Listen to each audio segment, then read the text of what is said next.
Eu preciso chamar agora também o Bruno Pinheiro, porque tem novidades sobre a votação da regulamentação da reforma tributária. Conta aí, Bruno. Oi, Evandro, vamos lá então. Iniciou agora mesmo essa votação, o deputado Arthur Lira, e fez uma explicação que não existe um texto ideal, só existe um voto. Ou aceita o que veio do Senado, ou aceita o que foi discutido aqui na Câmara dos Deputados. E aí ele disse que seria difícil conseguir atender de forma geral a todos os setores que fizeram várias indicações. A gente relembra que só lá no Senado foram mais de 2.020 emendas indicadas, mais de 700 foram acatadas e agora, quando chega aqui na Câmara dos Deputados, não tem um consenso ainda. O que está sendo discutido neste momento chegou a se falar num requerimento de adiar essa votação, retirar de pauta esta votação, o que uma ala governista não aceita de forma alguma. A oposição reclama que isso é necessário restabelecer uma confiança, uma verdade sobre a Câmara dos Deputados, que não tem uma agenda, que tudo é feito de última hora. E só o que me chama a atenção agora mesmo, algo em torno de 15 minutos, o relator, o deputado Reginaldo Lopes, teve uma conversa muito dura com Arthur Lira. Ele sentou ao lado de Arthur Lira aqui, nessa mesa, conversaram olho no olho e a gente consegue reparar que enquanto Arthur Lira chama os parlamentares, no curto intervalo, ele recebe várias ligações, está sempre conversando ao celular, realizando essas últimas amarrações, ajustes para conseguir colocar em votação neste momento. Então, inicia a votação agora, em cerca de 5 minutos, iniciam essas orientações. A oposição reclama, aliados do governo também falam alguns pontos que acham que a oposição errou. Reginaldo Lopes reclamou que aquele imposto em relação às armas de fogo foi levado, esse discurso, para a ideologia, para a área ideológica, e não tem como colocar isso na área ideológica, sendo que é uma área econômica, que é necessário ver sim aumentar essa arrecadação e colocar o imposto sobre a arma de fogo, algo que foi retirado lá no Senado Federal. Então, agora sim, estamos na votação da regulamentação da reforma. Evandro. Obrigado pelas informações, Bruno. Vá chamando a gente, por favor, com cada atualização sobre as propostas, né, que passarem, que entrarem, aquelas que encontrarem divergência, porque a gente vai trazendo os comentários. O que foi, Dema? Vamos acompanhar então um pouquinho do presidente Arthur Lira falando e aí a gente traz aqui para o nosso debate. Pode rodar.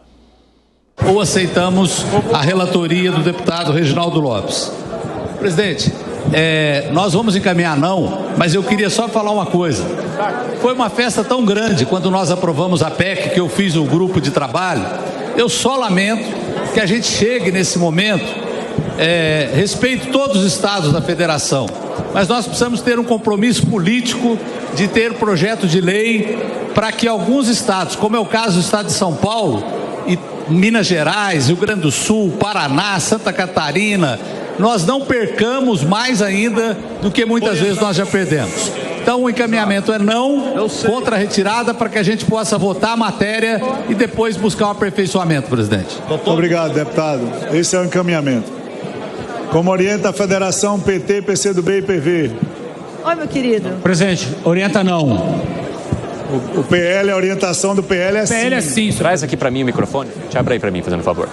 Tá aberto agora? Valeu. Nós estamos acompanhando então ao vivo aí a discussão sobre a reforma tributária. A gente vai mantendo um olhar e com a tela, com os olhos ali na tela ao vivo e também ouvindo os comentários aqui dos nossos amigos analistas. Bruno Pinheiro, a qualquer momento, pode chamar a gente com as informações que são mais relevantes. José Maria Trindade, tem uma coisa que me causa um certo temor. Primeiro, a quantidade de propostas que entraram no Senado, que encontraram algum tipo de divergência na Câmara e que ainda estão sendo discutidos, inclusive com protocolos de tentativas de jogar esse debate para depois, de não fazer essa votação agora. Segundo, essa divergência que ficou bem clara ali na fala do parlamentar sobre os estados que ainda se enxergam como prejudicados na maneira como será distribuída a tributação para os entes federativos. Ou seja, depois de tanto tempo, de tamanha discussão e com a possibilidade de aprovação hoje, esse tanto de divergência não acende uma luzinha amarela?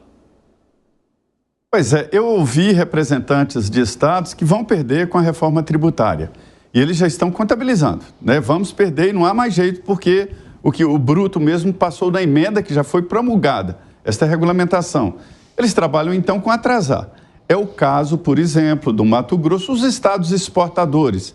Os estados exportadores não vão recolher, porque é produto de exportação. Mato Grosso, que tem uma economia muito forte ali no agronegócio, perde a arrecadação. A resposta para o Mato Grosso, nesta perda de arrecadação com produtos diretos para exportação e, portanto, sem imposto, é de que o Estado vai ganhar muito com o dinheiro que fica lá, que é o dinheiro da exportação que as empresas recebem. Ou seja, é meio complexo e difícil de ser contabilizado isso. Então, há essa resistência. Algumas modificações que foram feitas no Senado, Arthur Lira colocou a sua palavra dizendo que aceitaria algumas na Câmara. E isso, ele fez esse acordo para apressar a votação no Senado, porque senão o projeto não seria votado no Senado, porque aguardaria a saída de Arthur Lira da presidência da Câmara. E o Reginaldo Lopes, que é o relator, ele discute com Arthur Lira exatamente assim, até onde a Câmara vai aceitar as mudanças feitas no Senado Federal. Lembrando, reafirmando aí, que esta votação é mesmo do sim e do não. Ou seja, a Câmara aceita as emendas do Senado ou não aceita. Não pode mudar o projeto que já está aprovado, nas duas casas. Inclusive, a gente tem a informação de que o principal partido de oposição, que é o PL, orientou para votar sim, como acabou de explicar o Zé Maria Trindade, ou é sim ou é não. A gente já viu alguns ali com manifestação do não, mas o PL, que é uma importante bancada hoje na Câmara, orientou para votar o sim, Fábio Piperno. Exato. O Zé cita... Ah, tá. Então, gente, manda a informação completa. E é sim para retirar da pauta, tá? Sim para retirar da pauta o projeto, não para a aprovação. Perdão, pessoal. Vai lá, Piperno. Perfeito, Evandro. É o chamado kit obstrução.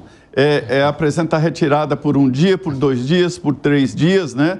E retirar significa não votar. E aí o governo é um tipo de votação teste. Aí o governo tem um mapa de quem vota de um lado e quem vota de outro.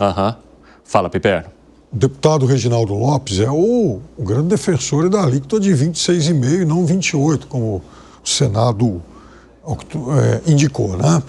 Mas é claro que, você vê, por exemplo, os deputados estavam agora discutindo tributar ou não água de coco, né?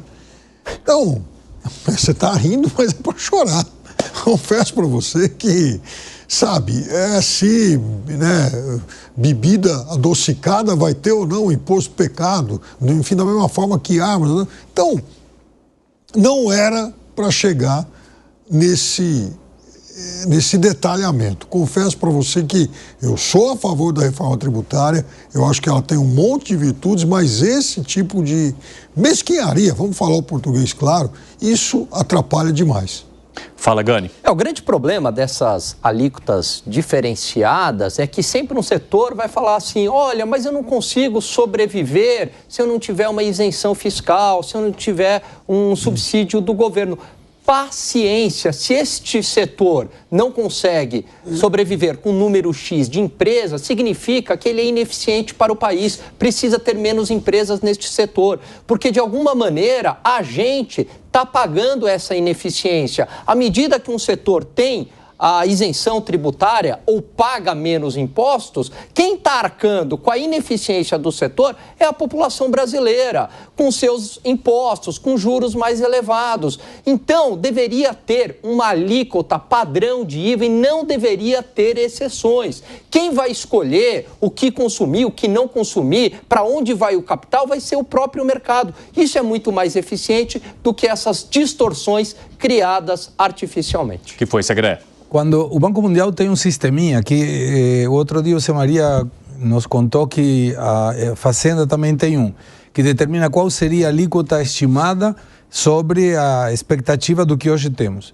E o Banco Mundial determina que a alíquota estaria mais perto de 30%. O problema é, como muito bem mencionou Alan, está colocando esse sim, esse não. Quando você tira um, tem que subir o outro. Não é que esse outro fica igual. O melhor para evitar todo esse tipo de discussão seria colocar uma alíquota única. E depois a gente vai avaliando setor a setor, sem colocações de lobbies que dizem, tira isso porque eu te apoiei na campanha e você está me colocando agora com uma pressão tributária mais alta. E olha que não é casual. Quando veio essa questão do arcabouço fiscal, a gente não entendeu no começo, mas agora fica claro. Por que estava atrelada à arrecadação? Porque colocando anabolizantes no crescimento do PIB, automaticamente a arrecadação subia e o gasto público poderia subir agora. O que faz uma família normal quando tem um orçamento definido? Regulamenta o gasto em função do que ganha. Não ganha em função do que gasta. E essa reforma tributária está indo ao contrário. Está indo a arrecadar em função do que está gastando o governo. E o que virá a gastar, gente, é muita bagunça e mais. O conceito é verificando a arrecadação de 2018. Se você me perguntar por quê, eu não faço a mínima ideia. Mas não tem a ver com a arrecadação desse ano. É a arrecadação de 2018. Então, é muita loucura que até nós nos confundimos de saber se o sim é sim que vota, se é sim que tira. Imagina a população. É por isso que a gente precisa aguardar agora essas definições para trazer a coisa de uma maneira mais robusta aqui para você. Mas nós vamos acompanhando e também entendendo a maneira como os partidos se manifestam. Agora, Gustavo Segre, rapidamente, porque se a gente olhar para o lado positivo da reforma tributária, a ideia é trazer simplificação e evitar, por exemplo, duplicidade na cobrança de impostos que sobrecarregam a todos nós.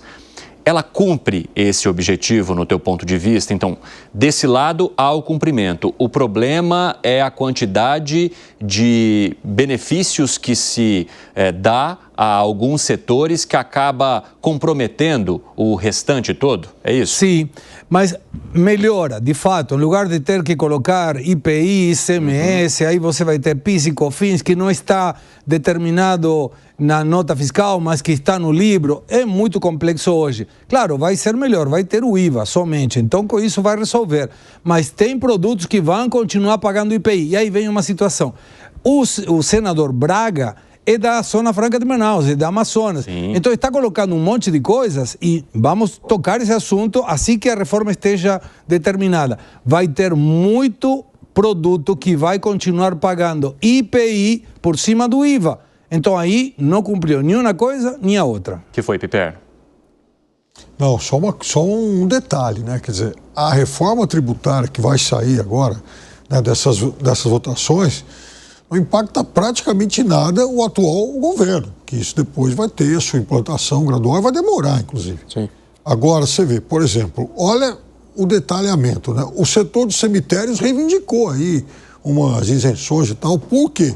Porque ele alega que ele é a última ponta na cadeia da saúde. Pois é. Se a saúde então, tem... é aquilo que eu sempre falo, Piperno. O argumento tem para tudo quanto é lado para justificar que o teu setor... E falado com muita convicção. Exatamente. Agora, José Maria Trindade, eu quero analisar uma questão também que foi trazida ali pelo presidente da Câmara. Só atualizando vocês, a votação da proposta foi mantida, tá? Porque havia discussão agora há pouco sobre a retirada da votação desse projeto da pauta. Isso não acontecerá. Houve sim a manutenção da votação e é isso que nós vamos acompanhar. Agora, o que eu quero trazer para vocês também é que o presidente da Câmara, Arthur Lira, sinalizou que além da reforma tributária, eles vão discutir também uma parte do pacote de cortes de gastos, aquele pacote que foi apresentado pelo governo federal. E esse PLP, que é um projeto que foi apresentado como adendo a esse pacote aí pelo ministro da Fazenda, ele impõe travas para a concessão de créditos tributários em caso de déficit e amplia o poder do governo para congelar o pagamento de emendas parlamentares. Então, Zé Maria Trindade, quando a gente fala de congelamento de emendas parlamentares, acho difícil o sim acontecer. É um dos pontos mais emendados até agora. Eu vi lá as emendas que estão sendo apresentadas. É um indicativo claro de que esse ponto aí deve cair, né?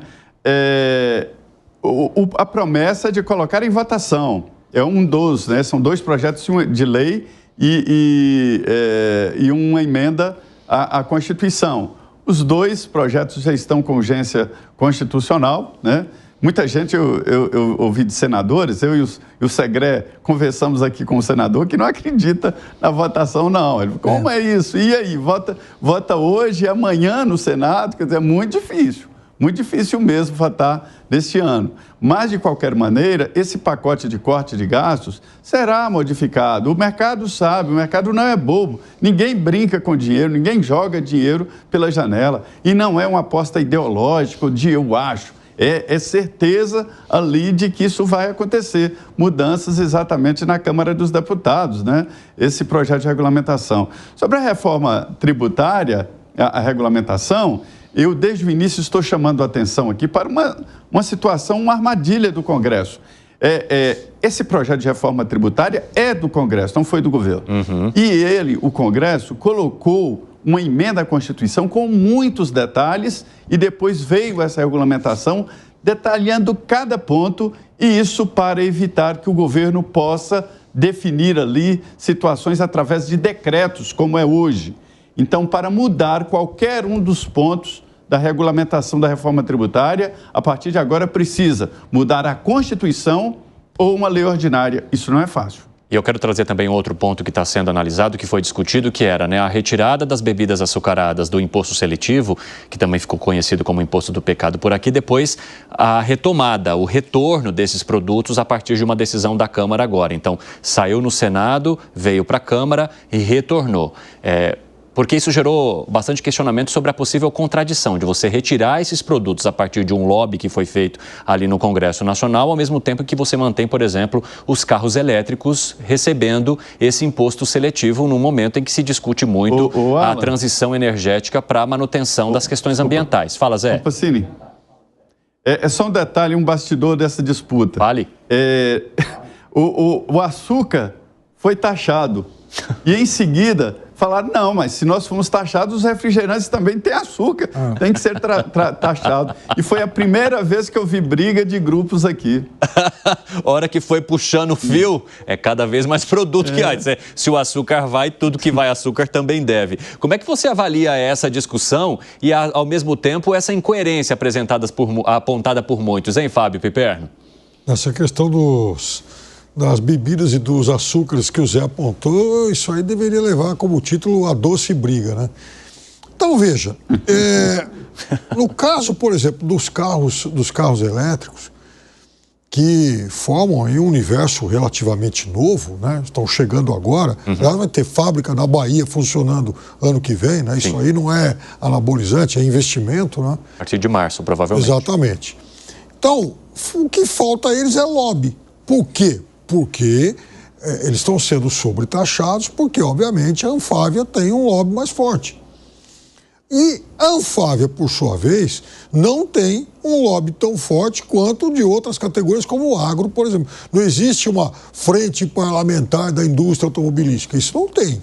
Mas a indústria automobilística tradicional, já instalada aqui, ela é mais forte que essa nascente aí dos carros elétricos que está chegando. Então, tudo isso para dizer o seguinte: é uma reforma direcionada e pautada pela força dos lobbies. Não adianta chorar, quer dizer, quem tem lobby vai mamar bastante nas tetas dessa reforma e quem não tem vai pagar a conta. Fala, Gani. Vou complementar a frase do Piperno. É uma reforma direcionada pela força dos lobbies e é uma reforma tributária com mais ônus do que bônus. Por quê? Porque aumenta a carga tributária, principalmente para o setor de serviços, aumentou ainda mais a carga tributária ao criar categorias especiais, impostos seletivos e subsídios seletivos aí com isenção fiscal. Portanto, é uma reforma tributária ruim, além de ferir o Pacto Federativo, porque vai criar lá o Conselhão, que vai arrecadar tudo no governo federal e depois vai ter a redistribuição. Os estados vão perder ainda mais as suas autonomias. Fala, secretário. Não tem muito mais o que falar da reforma tributária. A única coisa que a gente espera, e o problema é, esperamos porque não temos argumento, não temos nada para fazer, é o que vai sair. E a partir do que vai sair, a gente vai ter que avaliar o impacto efetivo. Concordo com o Alan. Empresa de serviço, me incluo, eu não tenho lobby, tá vendo? Se tivesse lobby, teria ido lá para pedir que baixaram a alíquota também da empresa de serviço. Vai ir para o céu, vai ir enorme. Hoje pagamos 5% de ISS, pagamos PIS e COFINS, dependendo do tipo de empresa, 3,65%, vamos pagar 28, sei lá quanto. E entre serviços e junto com o comércio, quem mais contrata mão de obra. Então, a pessoa que está fazendo a reforma tributária está pensando em quê? No bolso dele. Só que são 513 deputados, 81 senadores que vão resolver a vida de todos nós. Ah, não, dependendo, porque se o governo não gostar, vai lá e pede ajuda para o Supremo Tribunal Federal declarar inconstitucional, que com certeza vai ter algum artigo inconstitucional aí. Bom, aqui nessa edição do 3 em 1, a gente vai manter um olho no peixe, outro no gato, né? Se tiver alguma novidade sobre reforma tributária, a gente chama aqui para você.